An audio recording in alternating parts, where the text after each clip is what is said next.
बिस्मिल्लाहिर्रहमानिर्रहीम अस्सलातु वस्सलामु अला खातमुन नबिय्यीन व अला आलिहि व सहबिही अजमईन। अस्सलामु अलैकुम व रहमतुल्लाहि व बरकातुहू। आज जी पाकिस्तान के शहर लाहौर के लाहौर प्रेस क्लब में एक प्रेस कॉन्फ्रेंस हुई और उस प्रेस कॉन्फ्रेंस के अंदर जनाब अल्लाह को भला करे वो हैं जी एक खिताब हुआ है खालिद हुसैन बाट साहब जी, मरकजी चेयरमैन किसान इत्तेहाद है। खालिद हुसैन बाट साहब जो हैं वो आपको पता ही है ना? हाँ, वो आपको पता ही है खालिद हुसैन बाट साहब जो हैं वो किन के कौन के हैं। तो वो इस तरह के मौक़े के ऊपर आ जाया करते हैं। खालिद बाट साहब ऐसे बज़ाहिर शरीफ आदमी हैं। तो मेरी उनसे थोड़ी बहुत 1-2 प्रोग्रामों के हवाले से इंटरेक्शन है, कोई ज़ाती याद अल्लाह नहीं है।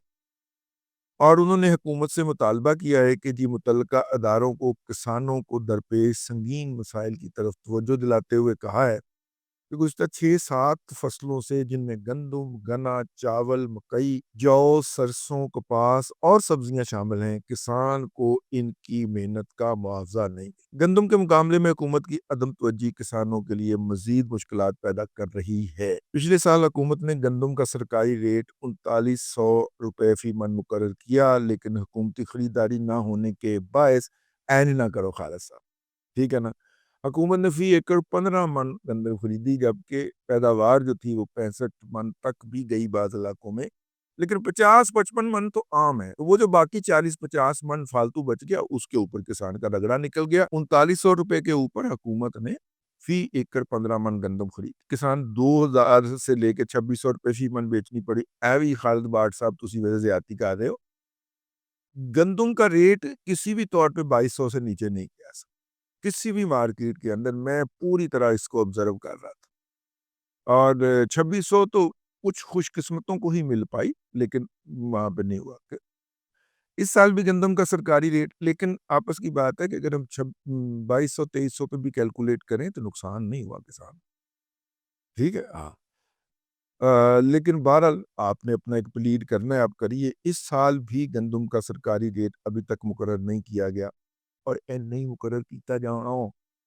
हुकूमत निकल गई है इस फ्रॉड में से। 75 अरब रुपया सालाना टीका लगता था हुकूमत को, यानी 75 अरब रुपए में से 75% ही करप्शन की नजर हो जाता था, किसान के हाथ ही नहीं आता था। हुकूमत ने पूरी स्टडी करवाई, ठीक है? आपके नुक्ता नजर का मैं हामी था खालिद साहब, और मैं जाके बकायदा हुकूमत के आला ब्यूरोक्रेटों से लड़ा हूं, भैया आप क्या कर रहे हैं? उन्होंने डाटा कार्ड के सामने रख दिया। उन्होंने कहा जी इस 75 से 80 अरब रुपए सालाना का जो आपके और मेरी जेब से निकाल के दिया जाता है इस किसान को, क्या वो किसान तक पहुंच पाता है? मतलब कि फिर उन्होंने बताया और दिखाया कि करप्शन कुछ 60 से 70% हो रही है और बाकी आड़ती ले जा रहा है, किसान को एक आना नहीं मिल रहा, इस प्रोक्योरमेंट का कोई फायदा नहीं हो रहा। तो आइए किसानों को मजबूत करते हैं। 7 लाख किसानों को पंजाब के अंदर कहा गया कि इनपुट के ऊपर आपसे इंटरेस्ट नहीं लिया जाएगा, ठीक है ना? 7 लाख किसानों को 1 साल कहा गया है, इनके कार्ड बन गए। अगले साल फिर 7 लाख लोगों के बनेंगे। 14 लाख किसान जो होंगे वो आड़ती के या चुंगल से बाहर निकल आए। उनके पास कार्ड होगा, उस कार्ड के ऊपर वो खरीदारी करेंगे अपनी मर्जी की जगह से, खाद की, बीज की, दवाइयों की। और वो जो 40% तक वो सूद अदा करते थे, वो सूद कितना हो जाएगा? ज़ीरो, ठीक? अच्छा, ये टारगेट किया गया है छोटे किसानों को, क्योंकि बड़े किसान का ये मसला है। ये जो 14 लाख घराने हैं, ये छोटे किसानों के ऊपर मुश्तमिल है। 12 एकड़ तक, 12 एकड़ या 12 एकड़ से कम, असल में एक्सप्लॉयटेशन भी इन्हीं लोगों की होती है। ये अपनी मर्जी की जगह से खाद खरीदेंगे, अपनी मर्जी की जगह से बीज खरीदेंगे, अपनी मर्जी की जगह से दवाई खरीदेंगे। और जब इनके पास कोई पाबंदी नहीं होगी कि इन्होंने उसी आड़ती को जाके वो चीज़ देनी है जिसने उन्हें वो इनपुट फ़राहम किया था, तो फिर अपनी मर्ज़ी से बेचें। अच्छा, ये वाला जो होगा, ये बेच के ये पैसे अदा करेंगे, इसके ऊपर शरह सूद सूद कोई नहीं होगा, ठीक है? सूद इसका सरकार अदा करेगी बैंक ऑफ पंजाब को। तो वो 6 माह के बाद वो पैसा वापस चला गया। जैसे ही वो वापस करेगा वो 6 माह के बाद फिर उस बंदे को दस्तयाब हो जाएगा अगले 6 माह के लिए। यूँ ये रोल ओवर करता जाए। वो बंदा हर 6 माह के बाद उस पैसे की अदायगी करेगा और उसके बाद वो अगली फसल के लिए उसको फिर दस्तयाब हो जाएगा। उसके कार्ड में फिर वो जो लिमिट होगी और इस दौरान हुकूमत पाकिस्तान उसका लिफ्ट कर लेगी, पिक कर लेगी। ये जो 70 अरब रुपए का जो नुकसान हो रहा था प्रोक्योरमेंट के ऊपर, उसमें से आपने सिर्फ 7 अरब रुपया खर्च किया है और 14 लाख किसानों की बराह रास्त मदद कर। ठीक है, इसके ऊपर मरियम बीबी ने एक स्कीम भी मुतारफ करवाई, गंदम उगाओ स्कीम, और उस स्कीम के तहत जो ट्रैक्टर निकला है उसमें मुख्तलिफ इनामात दिए गए, ट्रैक्टर, स्प्रिंकलर है, लेजर लेवलर, ये सारे किसानों में। वो एक खातून का निकला जिसके नाम के ऊपर जमीन है। ज़ाहिर है काश्तकारी तो उसके घर के मर्द हजरात ही करते होंगे, लेकिन वो जो ट्रैक्टर जो पहला निकला वो एक खातून का निकला। तो खैर, मैं खालिद बाट साहब का प्रेस कॉन्फ्रेंस आज की है, बड़ी इंपॉर्टेंट, वो ज़रूरी है। वो आगे फरमाते हैं, मार्केट में किसानों की गंदम 2200 से 2500 रुपए में फरोख्त हो रही है। सर थोड़ा सा होल्ड करके बेचे, 2600 रेट है। सरकार ने 2900 पे जारी की है, तो किसान से कैसे 2600 पे 2200 पे खरीदा जा सकता है? आज की मार्केट का सर्वे मैं पूछ के बैठा हूँ, 2600 रुपए है। 2600 रुपए में गंदम की बाइंग हो रही है। ये मैं पंजाब की मार्केट की बात कर रहा हूँ और मिडल सेंट्रल पंजाब और अपर पंजाब की बात हो रही है। वज़ीर ख़ज़ाना $1 अरब की गंदम बैरूनी मुल्क से दरामद करने का मंसूबा बना रहे हैं। इंशाअल्लाह सर ज़रूरत नहीं पड़ेगी। दूसरी जानब शुगर मिल्स माफिया ने अपनी मर्जी से गन्ने का रेट 400 रुपये फी मन मुकर्रर किया, लेकिन अमली तौर पर किसानों से 250 से 350 रुपये फी मन पर गन्ना खरीदा गया। किसानों के बकाया जात ताहाल अदा नहीं किए गए, जबकि यही शुगर मिल्स माफिया अवाम को 180 रुपये फी किलो में चीनी बेचकर अरबों रुपए का नाजायज़ मुनाफा कमा रहा है। इसमें तो कोई दूसरी बात नहीं। आप बिल्कुल दुरुस्त कह रहे हैं खालिद साहब। हम हुकूमत से मुतालबा करते हैं कि फौरी तौर पर गंदम का सरकारी रेट 4200 मन मुकर्रर किया जाए। ऐ नहीं होना चाहिए, इंटरनेशनल रेट पे बेचनी पड़ेगी। और किसानों को गन्ने के बकाया जात फौरी तौर पर अदा किए जाए। हमारे मुतालबा तस्लीम ना किए गए तो ईद के बाद मुलतगी एहतजाज किया जाएगा। ये एहतजाज आम मुजाहिरों से मुख्तलिफ होगा। इस बार किसान अपनी फैमिलीज के साथ सड़कों पर बैठेंगे और तब तक वापस नहीं जाएंगे जब तक तमाम मुतालबात पूरे नहीं होंगे। हमारे बच्चे बराए फ़रोख्त होंगे, शहरी लोग हमारे बच्चे खरीद लें ताकि हम अखराजात पूरी कर सकें। वज़ीर आला पंजाब ने कहा है कि किसान गंदम काश्त करो, मैं आपको रिलीफ दूंगी। क्या वज़ीर आला साहबा अपनी 1 करोड़ किसानों को रिलीफ दिया गया ब्यूरोक्रेसी इस हुकूमत को डुबो देगी शुगर मिलों से?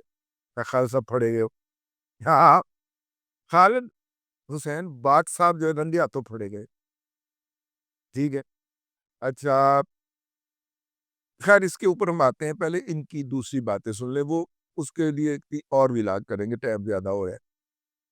वज़ीर ज़राअत ने जो बयान दिया है वो फ़ौरी तौर पर वापस लें, वरना इनके घर के बाहर एहतजाज करेंगे। वज़ीर आला ने आज तक जो स्कीम दी वो कामयाब नहीं हुई। जब तक सूबे खुश नहीं होंगे, इत्तेफ़ाक नहीं होगा, हम नई नहरें नहीं बनने देंगे। क्या IMF के शराइत पंजाब के किसानों के लिए हैं? IMF ने सिर्फ ये कहना है कि गन्ना 250 रुपये में ख़रीदें और चीनी 180 में फ़रोख्त करें। अच्छा जी, खालिद बाट साहब जो है, इन्होंने ये भी कहा है कि जनाब एक शुगर मिल के मालिक हैं, मदीना शुगर मिल के, और वो चौधरी रशीद साहब जो हैं। अच्छा जी, खालिद बाट साहब, आपकी इत्तला के लिए अर्ज़ है कि मदीना शुगर मिल जिसका आपने इल्ज़ाम चौधरी रशीद पे लगाया, मैं चौधरी रशीद साहब का नाक़द हूँ और मैंने उनके खिलाफ बड़े नंगे किस्म के व्लॉग किए।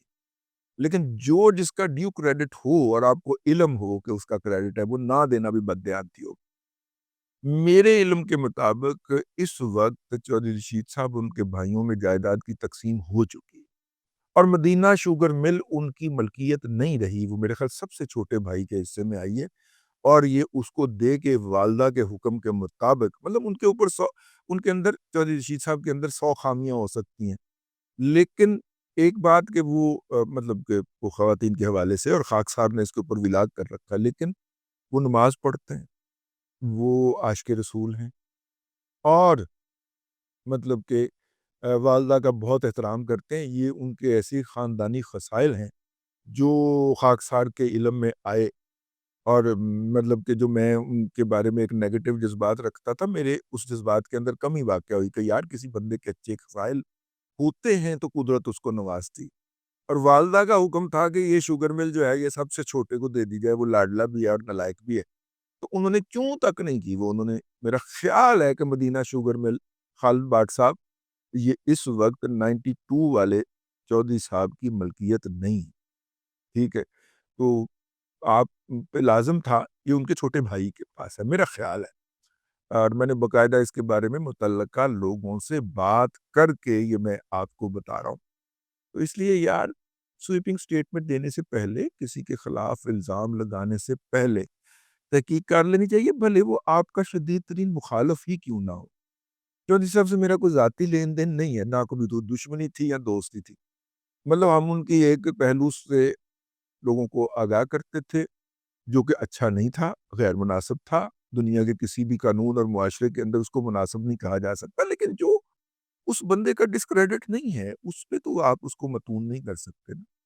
بہرحال میں نے کہا کہ یہ بات آپ کے علم میں لے آئی جائے۔ اب تک کے لیے اتنا ہی، اگلے ولاگ کے اندر پھر حاضری ہوگی۔ اللہ تبارک و تعالیٰ آپ کو آسانیاں عطا کرے اور آسانیاں خلق خدا میں تقسیم کرنے کی توفیق عطا کرے۔